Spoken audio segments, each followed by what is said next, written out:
அனைவருக்கும் வணக்கம். Welcome to Evergreen Guidance Coimbatore. NEET 2025 examination எழுதுறதுக்கு நிறைய குழந்தைகள் ப்ரிப்பேர் பண்ணிட்டு இருக்கீங்க. ஸோ இந்த நீட் 2025 எக்ஸாமினேஷன் எழுதணும் அப்படின்னா நம்ம ஆன்லைன் அப்ளிகேஷன் ரிஜிஸ்ட்ரேஷன் ப்ராசஸ் பண்ணணும். இந்த ஆன்லைன் அப்ளிகேஷன் ரிஜிஸ்ட்ரேஷன் எப்போ பண்ணணும் அப்படிங்கிற ஆர்வம் எல்லா பெற்றோர்களுக்கும் குழந்தைகளுக்கும் இருந்ததுங்க. ஸோ எப்போ அனௌன்ஸ்மெண்ட் வரும், எப்போ நீட்டுக்கு அப்ளை பண்ணுறது அப்படிங்கிற இன்ஃபர்மேஷன் எதிர்பார்த்துட்டு இருந்த நேரத்தில் ஸோ இன்னைக்கு online application registration process start ஆகுதுங்க. ஸோ அந்த அப்டேட் தான் இந்த வீடியோவில் பார்க்க போகிறோம். இந்த வீடியோ நிறைய குழந்தைகளுக்கும் பெற்றோர்களுக்கும் ஷேர் பண்ணுங்க. ஸோ அவசரப்பட்டு 1 or 2 டேஸ்லேயே நீங்கள் அப்ளிகேஷன் போடணும்னு நினச்சி பண்ணி தவறு பண்ணிடாதீங்க. ஃபஸ்ட்டு நான் என்னுடைய ரெக்வஸ்ட் வைக்கிறேன். ஸோ நம்ம சேனல் பார்த்துட்டு இருக்கவங்களா இருக்கலாம், இல்லை நீங்கள் அதை பார்த்துட்டு ஷேர் பண்ணுங்கள். ஸோ எல்லாருமே அவசரப்பட்டு வித்தின் 1 or 2 டேஸ் நம்ம அப்ளை பண்ணணுங்கிற ஒரு மேண்டேட்ரி கிடையாது.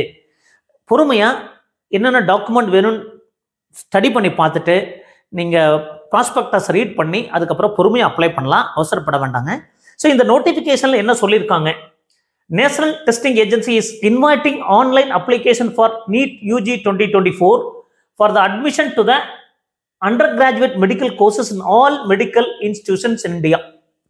இப்போ இந்தியாவில் எந்த ஒரு அட்மிஷன் நீங்கள் போடுற மாதிரி இருந்தாலும் நீட் யூஜி எக்ஸாமினேஷன் எழுதியிருக்கணும், அதுக்கு எலிஜிபிலிட்டி ஆயிருக்கணும் அப்படிங்கிறதா மேண்டேட்ரி, உங்களுக்கு தெரியும். ஸோ அந்த எக்ஸாமினேஷன் தான் நம்ம இப்போ நோட்டிஃபிகேஷன் என்னன்னு பார்க்க போகிறோம். So exam will be held on 4th May 2025. அது May 1st சண்டேல எக்ஸாமினேஷன் நடக்க போகுது. The duration of the examination is 180 minutes. அது முதல்ல வந்து டியூரேஷன் 20 minutes அதிகமாக இருந்து அதை குறைச்சிட்டாங்க. ஸோ 180 minutes 3 hours எக்ஸாமினேஷன் தான். 2 PM to 5 PM எக்ஸாமினேஷன் நடக்க போகுதுங்க. முதல்ல 5:20 வரைக்கும் இருந்தது. ஸோ இந்த வருஷத்துலேருந்து பழைய மாதிரியே 3 மணி நேரம் தான் எக்ஸாமினேஷன் நடக்க போகுது. அப்போ ஆன்லைன் சப்மிஷன் ஆஃப் அப்ளிகேஷன் அதே மாதிரி பார்த்தீங்கன்னா இந்த NEET UG will be conducted in 13 languages: Assami, Bengali, English, Gujarati, Hindi, Kannada, Malayalam, Marathi, Odia, Punjabi, Tamil, Telugu and Urdu.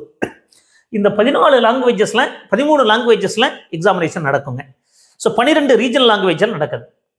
இப்போ online submission of application form என்னைக்கு ஆரம்பிக்குதுன்னா 7th February இன்னைக்கு ஆரம்பிக்குதுங்க. 7th March வரைக்கும் இருக்கு. நமக்கு ஒரு 30 days டைம் இருக்கு, அல்லது 29 days 20 days டைம் இருக்குங்க. அப்போ நீங்க அவசரப்பட வேண்டிய அவசியம் கிடையாது. Last date of successful transaction of fee through debit card or net banking or UPI 7th March 11:50 PM வரைக்கும் பண்ண முடியும். அதுக்காக நம்ம லாஸ்ட் டேல பண்ண வேண்டாம். ஸோ ஒரு 5 days 6 days கழிச்சு நம்ம அப்ளை பண்றது தவறு கிடையாதுங்க. ஸோ கரெக்ஷன் பர்டிகுலர்ஸ், அது ஒரு சில டேட்டா மட்டும்தான் கரெக்ட் பண்ண முடியும்.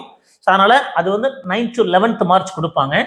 So fees payable by the candidate, அது ஓபிசியா இருந்தா என்ன, ஜென்ரல் கேட்டகரியா இருந்தா என்ன அப்படின்னு கொடுத்துருக்காங்க. ஸோ அவுட் சைட் இந்தியானா 9,500 கட்டணும். ஸோ ஜென்ரல் கேட்டகரிக்கு 1,700, ஜென்ரல் இடபிள்யூஎஸ் ஓபிசிக்கு 1,600, SC ST PWD அவங்களுக்கு 1,000 rupees அப்ளிகேஷன் ஃபீஸுங்க. ஸோ ப்ராசஸிங் சார்ஜ் ஒன்ஸ் பண்ணியாச்சுன்னா ரீஃபண்ட் பண்ண மாட்டாங்க. So announcement of city information 26th April தான் நமக்கு எந்த சிட்டி உங்களுக்கு அலாட் பண்ண போகிறதுன்னு சொல்லுவாங்க. இப்போ நீங்கள் ஃபஸ்ட்டு பண்ணுறதுனால அந்த சிட்டி அலாட் பண்ண மாட்டாங்க. எல்லா அப்ளிகேஷன் ப்ராசஸ் எல்லாம் முடிஞ்சு ஸோ லாஸ்ட்டாக நமக்கு ஸ்க்ரூட்டனைஸ் பண்ணி அதில் நமக்கு 26 April நமக்கு சிட்டி இன்ஃபர்மேஷன் வரும். டவுன்லோடு இந்த admit card May 1st download பண்ண முடியும். So examination 4th. So 180 minutes 2 PM to 5 PM. So centre for duty examination as indicated இந்த அட்மிட் கார்டில் வரும்.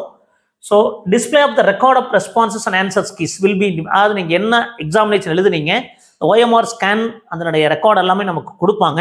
ஸோ அதெல்லாம் இன்டிமேட் பண்ணுவாங்க. ஸோ வெப்சைட்டை பொறுத்த வரைக்கும் nta.ac.in வெப்சைட்டில் பாருங்கள், neet.nta.nic.in அப்படிங்கிற வெப்சைட்டில் பார்க்கலாம். So declaration of the result 14th June, அது பார்த்தீங்கன்னா அரௌண்ட் 40 days டைம் எடுத்துக்குவாங்க. ஸோ இதில் கொஞ்சம் ப்ளஸ் ஆர் மைனஸ் இருக்க வாய்ப்பு இருக்கும். பட் 14th June கண்டிப்பாக அதுக்கு முன்னாடியே கூட ரிசல்ட் வரக்கு வாய்ப்பு இருக்குது.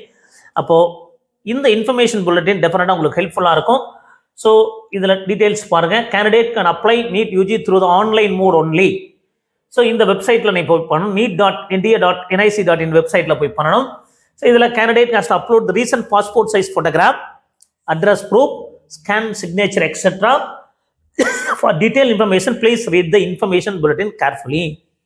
அப்போ இன்ஃபர்மேஷன் புல்லட்டின் படித்து பார்த்துட்டு நம்ம பொறுமையாக பண்ணலாம் அப்படிங்கிறது நம்மளுடைய request. Only one application is to be submitted by a candidate. ஒரு கேண்டிடேட் ஒரு அப்ளிகேஷன் தான் போட முடியும். ஸோ 2 அப்ளிகேஷன் போட்டு நீங்கள் கன்ஃபியூஸ் பண்ணக்கூடாது, ரிஜெக்ட் ஆகிடும். The candidate must strictly follow the instructions given in the information bulletin and on the NTA website. என்ன சொல்லியிருக்காங்களோ, candidate not complying with this instruction shall be summarily disqualified. So candidate must ensure that the email address and mobile number on application form are own parents or guardians only. அது இங்கே தான் நிறைய பேர் mistake பண்ணுவாங்க. உங்கள் mobile நம்பரை கரெக்டான mobile number கொடுங்க. ஏன்னா நம்மளோட அட்மிஷன் ப்ராசஸ் முடிக்க வரைக்கும் அந்த மொபைல் நம்பர் தேவைப்படும்.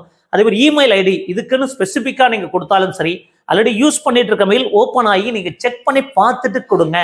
அவசரப்பட்டு அது யூஸ் ஆகாத மெயில் ஐடியை, ஓப்பன் பண்ணாத மெயில் ஐடியை கொடுத்துடாதீங்க. அப்போ phone number and mail ID is very very important அப்படிங்கிறத புரிஞ்சுக்குங்க. அது ஒன்று ஸ்டூடெண்டோட ஃபோன் நம்பராக இருக்கலாம், அல்லது பேரண்ட்ஸோட ஃபோன் நம்பராக இருக்கலாம், பேரண்ட்ஸோட மெயில் ஐடியாக இருக்கலாம். யாராவது ஃப்ரெண்ட்ஸோட மெயில் ஐடி, ஃப்ரெண்ட்ஸோட ஃபோன் நம்பர்லாம் கொடுக்காதீங்க.